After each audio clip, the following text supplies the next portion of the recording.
सब सिद्धि का कमाल है। ऐसा थोड़ी कि आदमी कुछ भी बता देगा। तो अभी हम जैसे बता दें कि तुम्हारे मन में क्या चल रहा है तो तुम डर जाओ, तो यहाँ बैठो ही ना आगे। हर मंगल और शनिवार अगर बागेश्वर धाम ना जा पाओ, 15 हनुमान तुम्हारे नजदीक है, वहां पहुंच जाना। बगल के हनुमान जी तुम्हारे नजदीक है, वहां पहुंच जाना। एक एक हनुमान चालीसा का पाठ खुद भी करना, अपने पालकों को भी कराना। तुम्हारे अंदर संतप्त आ जाएगा, और संतप्त आ जाएगा तो प्रत्येक विपत्ति में रक्षा करने का काम हमारे हनुमान जी करें। हनुमान जी राम जी के संपर्क में आए, भगवान बन गए, और आप हनुमान जी के संपर्क में रह के भिखमंगे। इसका मतलब आप हनुमान जी को समझ ही नहीं पाए। 14 साल पढ़े फातिमा इंटर कॉलेज में, लेकिन जब भी कभी डरते थे तो हनुमान चालीसा ही पढ़ते थे।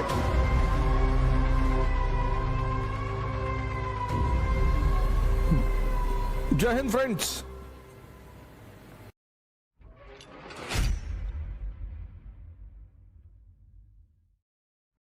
पूरा यूनिवर्स वो लॉ से बंधा हुआ है, जिसको हम धर्म भी कहते हैं। जैसे कहते हैं ना, आग का धर्म है जलाना, पानी का धर्म है शीतलता देना।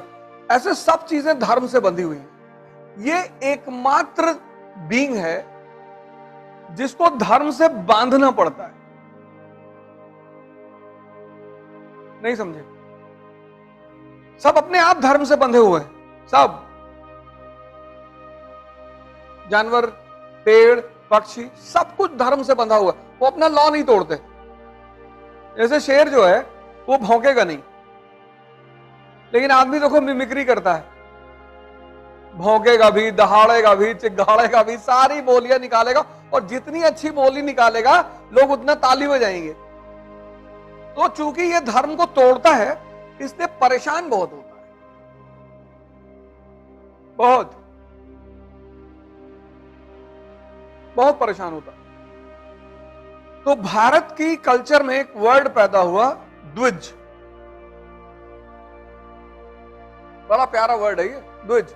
इसका मतलब होता है ट्वाइस बॉर्न, 2 बार जन्म लेना। तो एक बार जन्म आदमी के पेरेंट्स देते हैं जब अपनी जीवन की शुरुआत करते हैं, और दूसरा जन्म देता है टीचर, गुरु। टीचर नहीं, गुरु। टीचर अलग चीज है। ये जो है ये आपको धर्म सिखाता है, और अगर आपने धर्म को पकड़ लिया तो आप आईएएस तो बहुत छोटी चीज है, भगवान बन जाएंगे बुद्ध की तरह। बुद्ध भी इंसान ही तो थे, भगवान बन गए। राम भगवान हो गए, कृष्ण भगवान हो गए, सब भगवान। हिंदुस्तान में भगवान का कॉन्सेप्ट है, बाकी सारे देशों में पैगंबर का कॉन्सेप्ट है। इस देश में भगवान का कॉन्सेप्ट है। भगवत्ता को जो व्यक्ति उपलब्ध हुआ हो, श्रेष्ठता को, हम उसको भगवान ही कहते हैं। जैसे भगवान वाल्मीकि जी को भी भगवान कहते हैं। कोई बात नहीं। आजकल एक नई कॉम आई है, पैरासाइट फेम। एक नया टाइप का पैरासाइट आया, उसको पैरासाइट फेम बोलते हैं। तो तुम्हारा अगर यूट्यूब पे बहुत नाम है ना, तो तुम्हारी कोई लाइन निकाल के तुम्हारी बेइज्जती करवाएगा, उससे उसके यूट्यूबर ज्यादा बढ़ जाएंगे। उसको बोलते हैं पैरासाइट फेम। उसका एक ही काम है कि जितने लोग यूट्यूब पे ज्यादा फेमस है उनका निकालो और उनको कंट्रोवर्सी पैदा करवाओ। तो तुमने 10 लाइन बोली, एक लाइन उसमें से निकाल लेगा कोई। अब तुमने कहा औरतों को मारा ही जाना चाहिए, उससे पहले तुम कह चुके हो ऐसा सामंतवादी कहते थे, उसको काट दिया और वो लाइन निकाल ली कि ये देखो औरतों के प्रति इनके विचार। अब जिसने पूरा नहीं पढ़ा है वो तो गुस्सा करेगा ही कि बुला के लाओ इसको, कहां रहता है।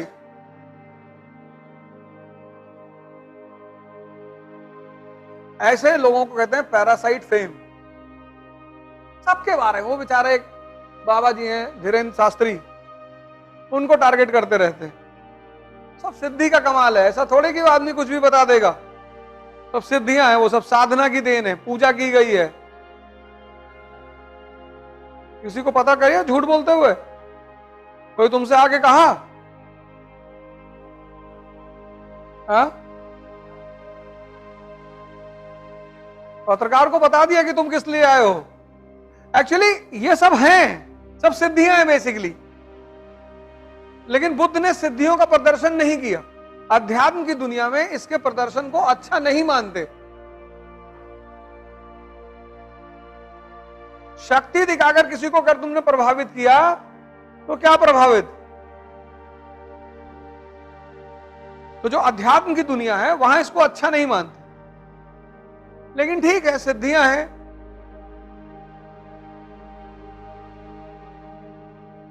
वो एक साधना के स्तर पर आदमी में डेवलप हो जाती है, उसका कोई वो नहीं है। अब उनकी मर्जी है, वो कर रहे हैं। बुद्ध की मर्जी नहीं थी, उन्होंने नहीं किया। तुलसीदास ने नहीं किया, कबीर ने, इनके पास भी थी पर इन्होंने नहीं प्रदर्शित किया।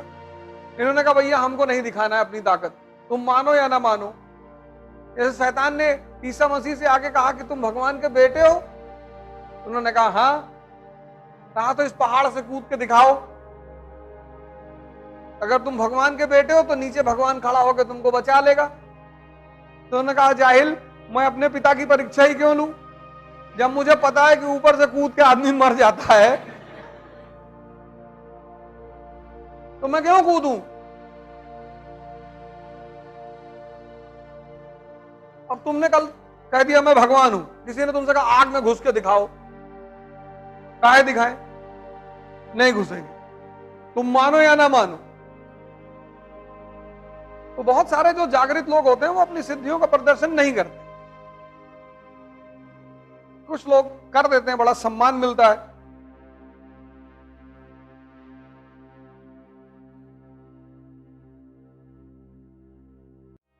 तो अभी हम जैसे बता दें कि तुम्हारे मन में क्या चल रहा है तो तुम डर जाओ, तो यहां बैठो ही ना आगे। कोई बात नहीं, बैठा करो।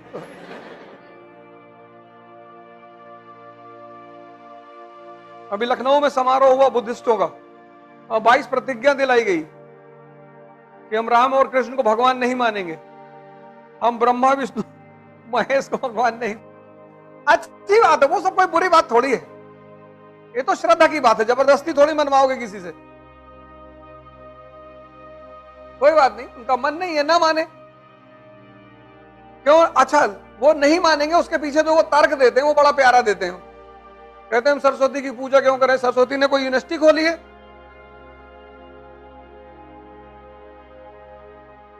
हम लक्ष्मी जी की पूजा क्यों करें? सबसे ज्यादा पैसा अमेरिका के पास है। तो तुम्हारी गलती पूजा करने में ही तो हो गई। लक्ष्मी जी क्या करें? तुम उस कॉन्सेप्ट को समझ ही नहीं पाए कि लक्ष्मी ताकतवर लोगों के पास रहती हैं, विष्णु जैसे लोगों के पास, जिनके पास शक्ति है।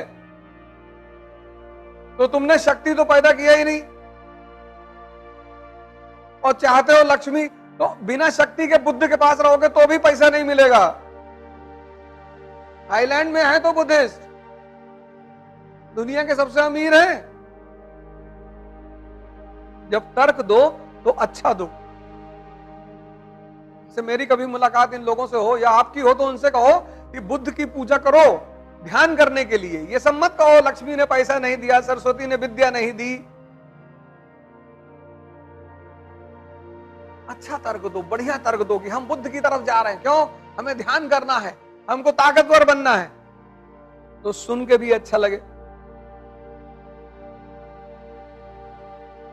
मोदी जी सरस्वती की पूजा नहीं करते, लक्ष्मी की पूजा नहीं करते, प्रधानमंत्री हैं तो ध्यान करते हैं, योग करते हैं। 72 साल की उम्र में कहते हैं मैं 4 ही घंटा सोता हूं, मुझे तो आज तक ये समझ में नहीं है कि ऐसा कैसे करते हैं। वो कहते हैं प्रधानमंत्री, तो मानना पड़ेगा।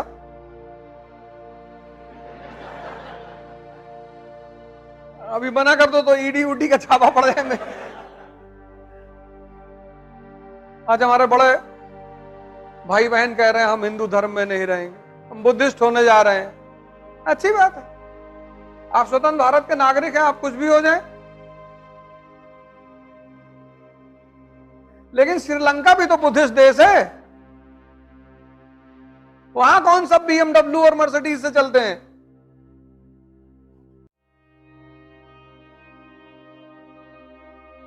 नहीं है। धर्म बदलने से कुछ नहीं होगा, दिमाग बदलने से।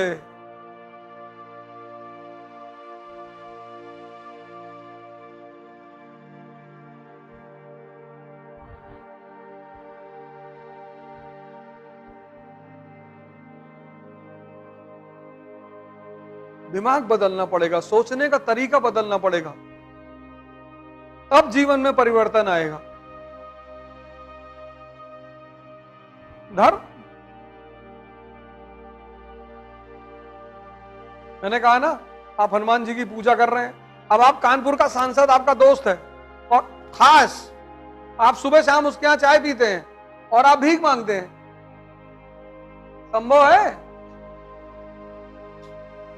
हनुमान जी राम जी के संपर्क में आए, भगवान बन गए, और आप हनुमान जी के संपर्क में रह के भिख मांगे?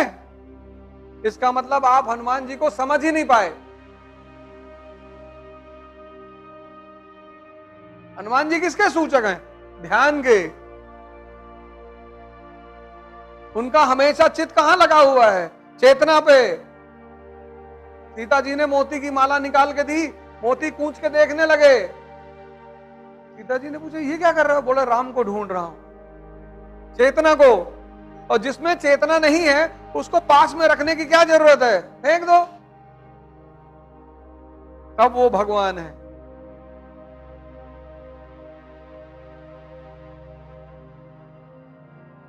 तो हनुमान जी की गलती नहीं है, गलती आपकी है, क्योंकि आप उस विधा को समझ ही नहीं पाए।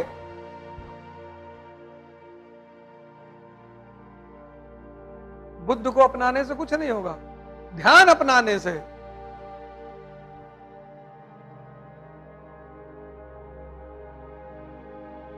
सिद्धार्थ ने ध्यान किया, तपस्या की, ज्ञान दी, तब बुद्ध बने। और तुम सिर्फ नाम लिख लोगे अनूप बौद्ध और तुम बुद्ध हो जाओगे?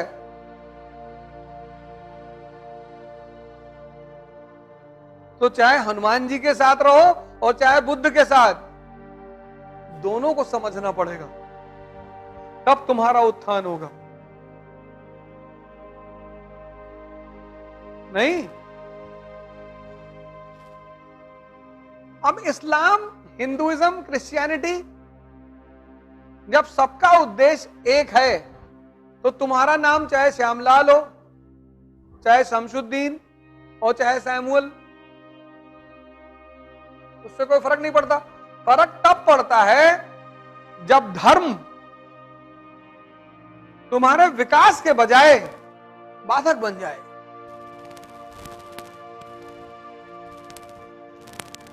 कोई चीज तुम अडॉप्ट करते हो, विकास के लिए ही तो करते हो। 14 साल पढ़े फातिमा इंटर कॉलेज में और 25 दिसंबर का वेट करते थे, क्रिसमस मनाते थे, कैरोल रोल गाते थे, केक लेते थे, चॉकलेट लेते थे, लेकिन जब भी कभी डरते थे तो हनुमान चालीसा ही पढ़ते थे। 14 साल रहे उनके साथ, लेकिन वो हनुमान जी को ना निकाल पाए। जब गांव जाते थे रात में तो हनुमान चालीसा पढ़ते हुए धीरे धीरे जाते थे।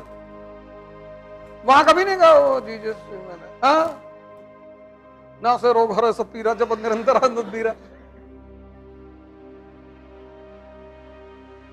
संकट हनुमान जुड़ावे, मन का वचन ध्यान झुलावे, सब पर राम तपस्वी राजा, और तिनके काज सकल तुम साजा।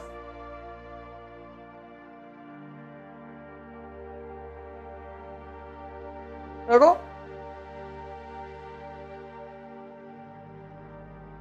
दुनिया के सारे धर्म समान है, और जिस दिन मुझसे कोई ये बात साबित कर देगा, लाइव है ना यूट्यूब पे, हाँ, जिस दिन मुझसे कोई ये बात साबित कर देगा कि नहीं है, बस उसी दिन पढ़ाना छोड़ देंगे, उसके बाद नहीं पढ़ाएंगे।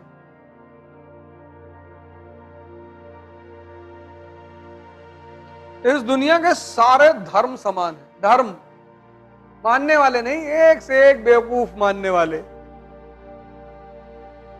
मानने वालों की बात नहीं कर रहा हूं। इस्लाम, हिंदुइज्म, जैनिज्म, बुद्धिज्म, क्रिश्चियनिटी, सब धर्म समान, ना कोई छोटा है ना कोई बड़ा है, और किसी धर्म में कोई मतभेद नहीं है।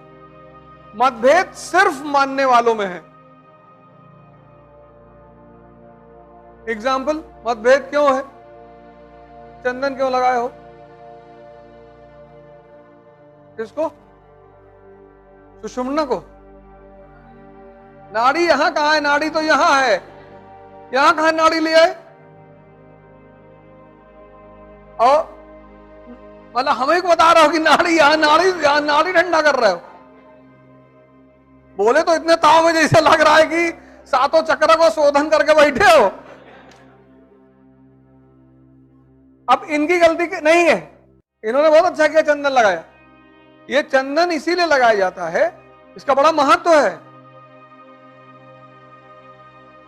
हिंदुओं ने भगवान शिव की एक फोटो बनाई, उस फोटो में एक तीसरी आंख बनाई। उसका संदेश यह है कि जिसकी ये आंख खुल जाएगी वो भगवान हो जाएगा, क्योंकि इस आंख से सब कुछ नहीं दिखाई पड़ता। सिगरेट पे फोटो बनाई गई है कटे हुए चेहरों की, तब भी लोग पीते हैं। किसी गुटखे के पैकेट को खरीद के देखो तो फोटो बनी हुई है, लेकिन ये दोनों आंख देख रही है, कह रही कोई बात नहीं, इनका कटा तेरा थोड़ी कटेगा, और तेरा तो बुढ़ापे में कटेगा।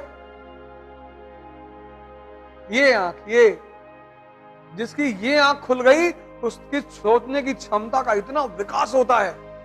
तो ये चंदन जो है, टीका जो है, ये इसका रिमाइंडर है कि इस आंख को खोलना है। और चंदन इसलिए, क्योंकि इन्होंने बहुत अच्छी बात कही, चंदन क्यों लगाया? क्योंकि वो चंदन ठंडा रखता है, वो रिमेम्बरेंस को बनाए रखता है। तो तुमने कोई जेल लगाया तो जब तक वो ठंडा है तब तक उस जगह की सेंसिटिविटी याद आती रहेगी, नहीं? तो अब इन्होंने चंदन लगा के गलत नहीं किया, उसको पता नहीं किया कि लगाते क्यों है।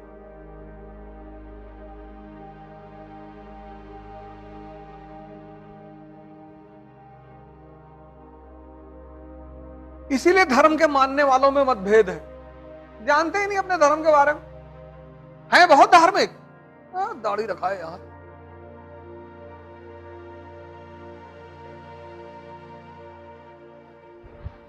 वो कह दो तो बुरा मान जाए, ऐसे जो बदतमीजी वाली बात कर रहे हैं।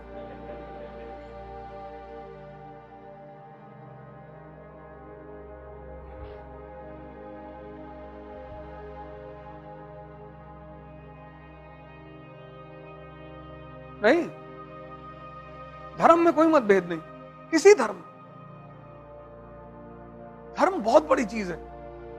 धर्म को, इंसान को भगवान बनाने की कला पता है।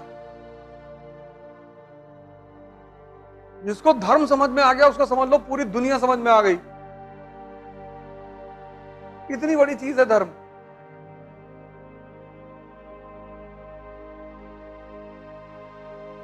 तो सारे धर्म समान है। धर्मों में जो अंतर है वो कल्चर का है, उसकी वजह है ज्योग्राफी। कपड़ा और खाना ज्योग्राफी पे निर्भर करता है।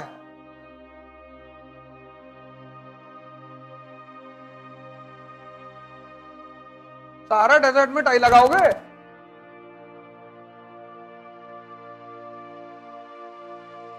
कि साइबेरिया के डेजर्ट में लुंगी पहन के घूमोगे? और लुंगी पहन के घूमोगे तो ऐसे खड़े रहोगे, -40 टेम्परेचर है। नहीं,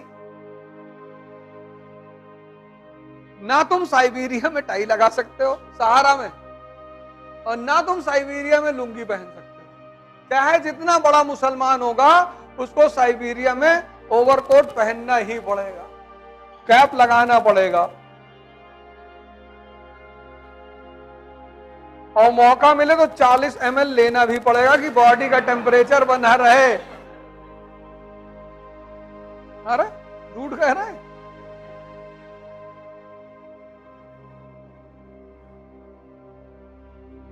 बड़ी सारी दवाइयां हैं, फेंसिडिल वगैरह, जो खांसी वगैरह की दवाइयां हैं, उसमें नशे के पदार्थ नहीं है। जितने लोग कफ सिरप पीते हैं सब अफीम पीते हैं। एक आध आउंस अफीम तो मिली होती है ना, तभी तो बहुत सारे नशेड़ी जिनको अफीम नहीं मिलती वो कफ सिरप ही पी जाते हैं।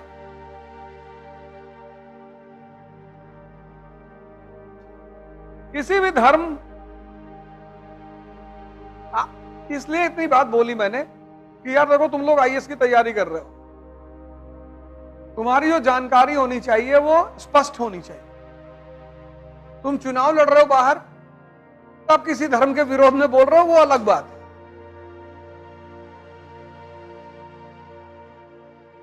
लेकिन यहां तुम्हारी स्पष्टता एकदम क्लियर होनी चाहिए। क्लियर कि मतलब हाँ ये है तो है, ना कोई धर्म बड़ा है ना कोई धर्म छोटा है, सबका एक समान मेटाफिजिक्स है।